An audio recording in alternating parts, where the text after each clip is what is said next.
Through my audience feedback achieved through an online survey, questionnaire, one-on-one interview and focus group interview, I've learnt multiple pieces of information that inform me of what my target audience are interested in and disinterested in when it comes to horror trailers, posters and magazine front covers. One of the questions which I asked in the online survey was, what is your favourite subgenre of horror? To which psychological received the most votes out of the options that I gave, which included slasher. And with this in mind, I then based my trailer concept on sleep paralysis, which is a psychological disorder.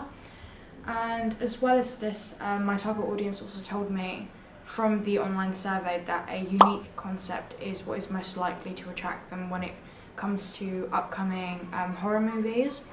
And I think that this links well with my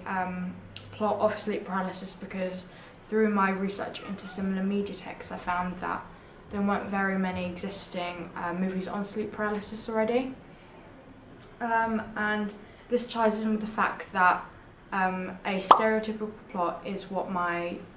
respondents chose as the thing that would most likely disinterest them from an upcoming movie.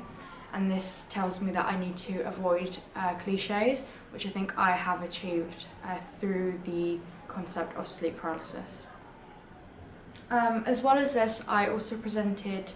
my online respondents with a variety of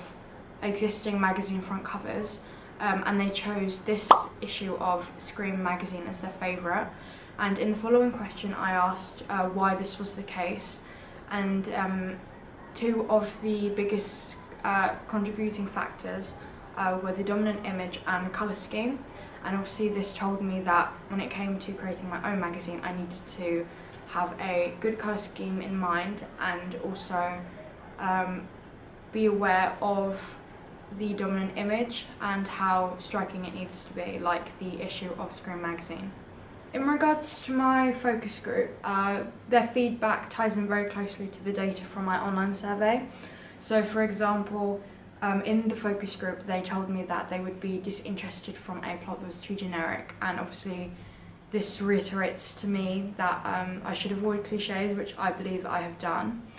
And as well as this, they also informed me of how things that they're normally scared of are things to do with like paranormal, and ghosts and demons and possession, which ties in very closely to my own trailer, because at the end of it the protagonist wakes up possessed. And they also said that they're attracted to plots with a sense of mystery behind them, and I believe that my trailer does encapsulate this, because at the end of it the audience are left to wonder what's going to happen now as the protagonist wakes up from being possessed. And then with my one-on-one interview, my respondent told me that he prefers dark colour schemes when it comes to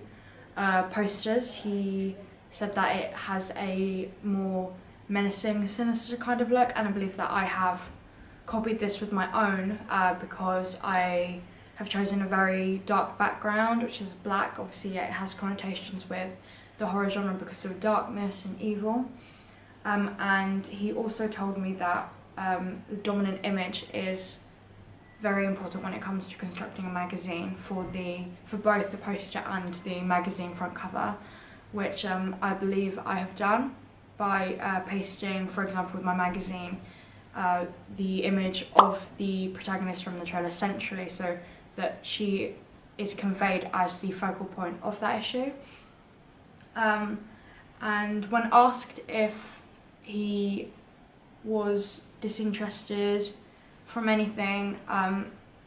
he said that he would prefer the trailer or movie to be set in modern times,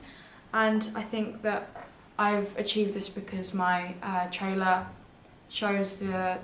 protagonist on her laptop, obviously showing that it is within the 21st century.